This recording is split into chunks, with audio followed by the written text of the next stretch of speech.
লেখক ও অভিনেত্রী মেহের আফরোজ শাওন। জুলাইয়ের শহীদদের ত্যাগকে ক্রমাগত কটাক্ষ করে যাওয়া এই অভিনেত্রীর সামাজিক যোগাযোগ মাধ্যমে দেয়া গতকালকের একটি পোস্টে হতবাক নেটিজেন থেকে শোবিজ দুনিয়া। শাওন তুমি গু খাও। হাজারের অধিক প্রাণ আর অসংখ্য ত্যাগের বিনিময়ে এসেছে জুলাইয়ের বিজয়। এই গণমানুষের ত্যাগ আর সংগ্রামকে যিনি শিল্পী পরিচয়ে এভাবে কটাক্ষ করেন, তার উদ্দেশ্য আর যাই হোক মঙ্গলজনক বলা যায় না। আসসালামু আলাইকুম। আমাদের মেহের আফরোজ শাওন আপার ক্যারা উঠেছে। ক্যারা বুঝেন?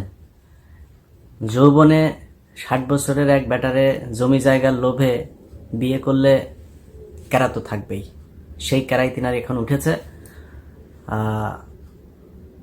এক নম্বর কথা বলে নি, আপনাদের অনেকের আবার অনেকেই বলে থাকেন কার নাকি এই কি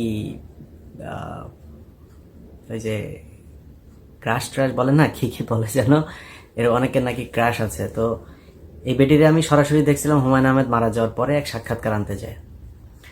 তো যাওয়ার পরে দেখা তো আমি সারাদিন টিভিতে দেখলাম কারিনা এখন যায় দেই জরিনা, বুঝছেন? এই হলো অবস্থা। তো সরাসরি যারা দেখেছেন ওনাকে, তারা এই ক্রাশ খাওয়া লোকজনরা একটু বুঝায়েন। আর এর চেয়ে বেশি বললাম না।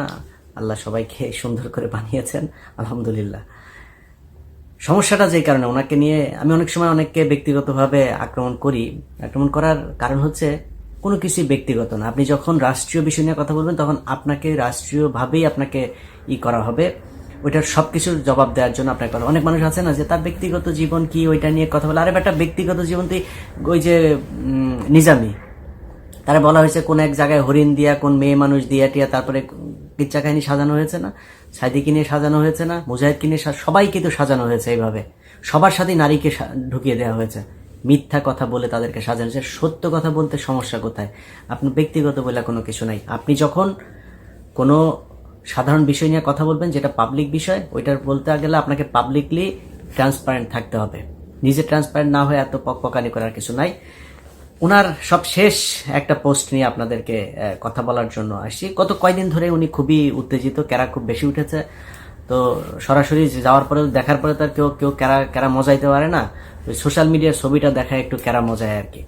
তো যখন উনি পোস্ট করেছেন, আমি যখন এই ভিডিওটা বানাচ্ছি তখন বাংলাদেশ সময় রাত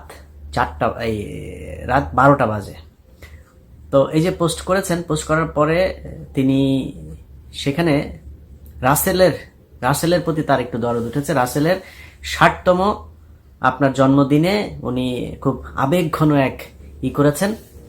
তো 60 বছরের মানুষের প্রতি কিন্তু আবার শাওন আপার একটা আলাদা ধরনের একটা আকর্ষণ আছে, এটা আপনারা জানেন সবাই। হ্যাঁ, তো সেই আকর্ষণটা যদিও জানি না আসল আকর্ষণ নাকি জমি জায়গার জন্য আকর্ষণ, সেটা বলা মুশকিল।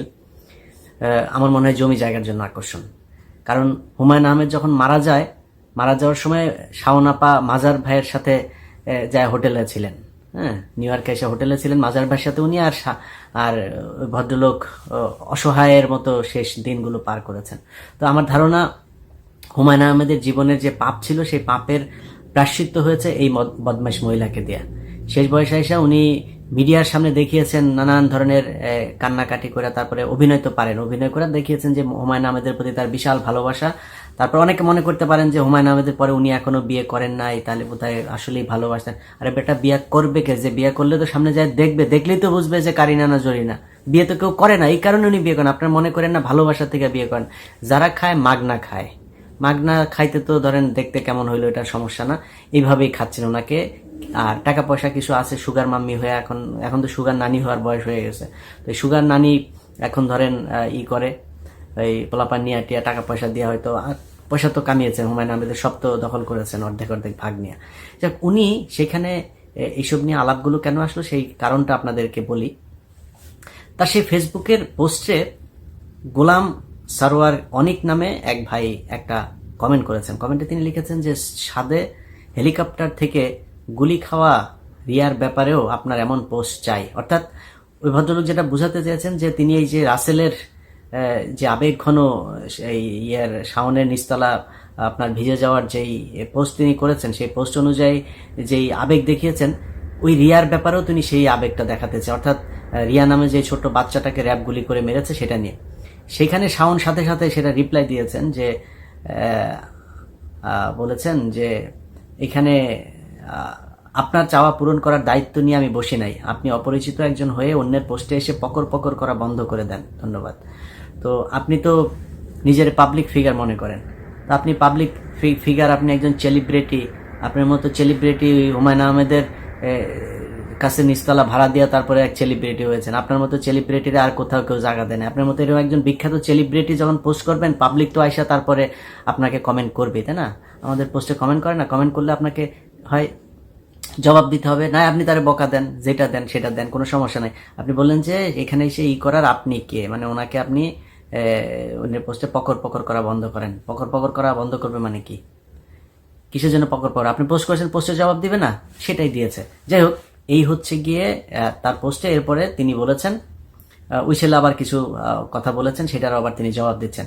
এই জবাবের মাঝখানে মজার বিষয় হলো, পোস্টটা যদি আমি গোয়েন্দা সংস্থাকে বলবো যে এই পোস্টটা আপনারা দেখবেন, এখানে অনেক এই শেখ মুজিবের সাথে এই মমতাজের আকাম কুকাম করার মাধ্যমে পয়দা হওয়া কিছু বিজম্মাও এই পোস্টের মধ্যে আছে। সো কারা কারা ফেসবুকে এই ধরনের এখনো পর্যন্ত এই যে গণহত্যা, যে মুক্তিযুদ্ধ, এই মুক্তিযুদ্ধের শহীদদেরকে নিয়ে এখনো এই ধরনের মন্তব্য করার সাহস পায়, এইসব ব্যাপারে আপনাদেরকে সাবধান হইতে হবে। আপনি এখন বলতে পারেন যে ভাই আপনি তো ফেসবুকে কে কি লিখবে না লিখবে সেটার জন্য তো আপনি এটা এইভাবে বলতে পারেন না। ফেসবুকে কে কি লিখবে না লিখবে এটা আওয়ামী লীগ শিখিয়ে দিয়ে গেছে। এই শাওনদের, 60 বছরের বুড়া চাচার আপনার বউ যে শাওন, এই শাওন বান্ধবীর বাপের সাথে আকাম কুকাম করে তারপরে লটর বটর বাঁধায় বিয়ে করা মাল এখন আইসা আপনাদের চেতনা শিখায়। এই চেতনা যাদের প্রতি ছিল তার, সে আওয়ামী লীগ সরকার শিখিয়ে গিয়েছে যে তারেক রহমানের বক্তব্য বাংলাদেশে চালানো যাবে না, কোনো মিডিয়া চালায় নাই, এরকম না যে মিডিয়া চালিয়েছে। তারপরে আলেমদের, জামাত ইসলামের নিউজ তারা ছাপায় নাই। জামাত ইসলাম যেখানে মিটিং করেছে সেটাকে বলা হয়েছে নাশকতার জন্য নাকি তারা মিটিং করছে। এটা সেই বাংলাদেশ। জামাত ইসলাম সরাসরি ফেসবুকে কোনো পোস্ট করতে পারে নাই, গোপনে গোপনে বিভিন্ন জায়গা থেকে, বাঁশের কেল্লা সহ বিভিন্ন গোপন জায়গা থেকে তাদেরকে কাজ করতে হয়েছে। তারা ওপেনে বসে থেকে তারপরে এইভাবে সরকারের বিরুদ্ধে, একটা বিপ্লবী সরকারের বিরুদ্ধে রাষ্ট্রদ্রোহী কার্যক্রম ফেসবুকে চালিয়ে যাচ্ছে। এই শাওনদের মতো কিছু মাল আছে যারা টাকার মাধ্যমে সবকিছু করতে পারে। এই ধরনের মালগুলোকে আওয়ামী লীগ এখন টাকা পয়সা দিয়ে কাজে লাগাচ্ছে। এটা সিরিয়াসলি নিতে হবে। আমি মনে করি জনাব আসিফ নজরুল, আপনাকে এটার পদক্ষেপটা নেওয়া উচিত। কারণ কয়েকদিন আগে তিনি পোস্ট করেছেন যে আপনার দিকে কোন এক মেয়ে আপনাকে একটা নিয়ে কমেন্ট করেছে, তাকে বলেছে আমার জামার দিকে তাকাইলে এই করে ফেলবো। এর আগে আপনি শিল্পকলার ডিজি বানিয়েছেন একজনকে, সেটা নিয়ে তিনি ধন্যবাদ জানিয়েছে আপনাকে। সো আপনার সাথে সম্ভবত একটা কানেকশন তার আছে, এই ব্যবস্থাটা আপনাকেই নিতে হবে। এবং আমি মনে করি আইন শৃঙ্খলা বাহিনীর উচিত এই পোস্ট, এই পোস্টের মধ্যে যেই শহীদ একজন রিয়াকে নিয়ে যেই মন্তব্য করা হয়েছে, এখানে কারা কারা কমেন্ট করেছে এবং পোস্টকারী সবাইকে গ্রেপ্তার করা উচিত। আমার মনে হয় বাংলাদেশের মানুষ যারা একটা বিপ্লবের মধ্য দিয়ে যাচ্ছেন, তাদের সবাইকে যার যার জায়গা থেকে, শুধু পুলিশ না, যার যার জায়গা থেকে, সেটা হইতে পারে কালকে জামাত, শিবির, বিএনপি, তারপরে ছাত্ররা আছে না, তারা ওনার বাসায় গিয়ে একটু দেখা করে আসতে পারেন। আল্লাহ হাফেজ।